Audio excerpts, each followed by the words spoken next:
தமிழக சட்டசபை தேர்தலில் வெளிநாட்டில் குடியுரிமை பெற்று சட்டவிரோதமாக ஓட்டு போட்டு கைது செய்யப்பட்டவர்களின் எண்ணிக்கை 25ஆக உயர்ந்தது.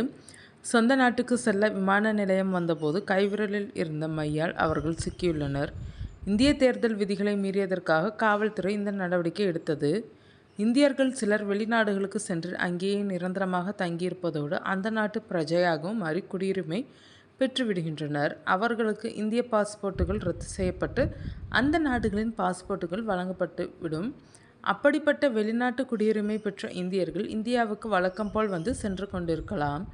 ஆனால் இந்தியாவில் நடக்கும் எந்த தேர்தல்களிலும் வாக்களிக்க முடியாது. இந்திய குடிமக்கள் மட்டுமே தேர்தலில் வாக்களிக்க உரிமை கொண்டவர்கள். வெளிநாட்டு குடியுரிமை பெற்றவர்கள் இந்த உரிமையை இழக்கின்றனர்.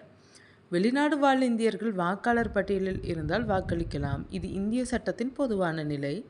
வெளிநாட்டு குடியுரிமை பெறுவோர் இந்திய குடியுரிமையை இழக்க நேரிடும். வெளியுறவுத்துறை அமைச்சகம் இந்த விதிகளை வகுத்துள்ளது. அவர்களின் இந்திய பாஸ்போர்ட் ரத்து செய்யப்படும். வாக்களிக்கும் உரிமையும் அதனுடன் பறிக்கப்படும். எனவே வெளிநாட்டு குடியுரிமை பெற்றவர்கள் இந்தியாவில் நடக்கும் தேர்தல்களில் ஓட்டு போட உரிமை கிடையாது. இந்த நிலையில் கடந்த ஏப்ரல் 23ஆம் தேதி தமிழக சட்டசபை தேர்தல் நடந்தது. வெளிநாடுகளில் வசித்த தமிழர்கள் பலர் வாக்களிக்க தாயகம் வந்தனர். சொந்த ஊர்களுக்கு வருகை புரிந்த அவர்கள் வாக்களித்தனர். இதன் தொடர்ச்சியாக தேர்தல் ஆணையம் முக்கிய அறிவிப்பு ஒன்றை வெளியிட்டது. ஏப்ரல் 23க்கு பின் வெளிநாடு செல்லும் பயணிகளுக்கு சோதனைகள் அறிவிக்கப்பட்டனர். கைவிரலில் மை உள்ளதா என பரிசோதிக்கப்பட வேண்டும். வெளிநாட்டு குடியுரிமை உள்ளதா என்றும் ஆராயப்பட்டது. அவ்வாறு கண்டறியப்பட்டோரை காவல்துறையிடம் ஒப்படைக்க ஆணையம் உத்தரவிட்டது. சென்னை, மதுரை விமான நிலையங்களில் சோதனைகள் துவக்கப்பட்டனர். குடியுரிமை அதிகாரிகள் பயணிகளை தீவிரமாக சோதித்தனர். சென்னை விமான நிலையத்தில் 3 பயணிகள் பிடிபட்டனர். அவர்கள் கைவிரலில் வாக்களித்த மை அடையாளம் இருந்தது. ஆஸ்திரேலியா, கனடா, இலங்கை குடியுரிமை பெற்றவர்கள் என்பது விசாரணையில் தெரியவந்தனர். கே. நகர், விருகம்பாக்கம் காவல் நிலையங்களில் வழக்கு பதியப்பட்டனர். விதிகள் தெரியாது வாக்களித்தனரா என விசாரிக்கப்படுகிறது. ஆள்மாறாட்டம் நடந்ததா என்றும் ஆராய்கின்றனர். தேர்தல் ஆணையத்திற்கும் தகவல் தெரிவிக்கப்பட்டு விசாரணை தொடர்கிறது.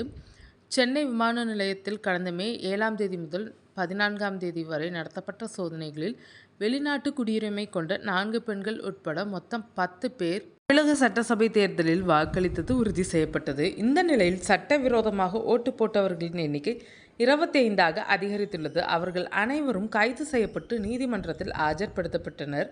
வெளிநாட்டு குடியுரிமை பெற்றவர்களின் பெயர்கள் வாக்காளர் பட்டியலில் இடம்பெற்றது எப்படி என்பது குறித்து அதிகாரிகள் உரிய விசாரணை நடத்த வேண்டும் என்று சமூக ஆர்வலர்கள் கோரிக்கை விடுத்துள்ளனர்.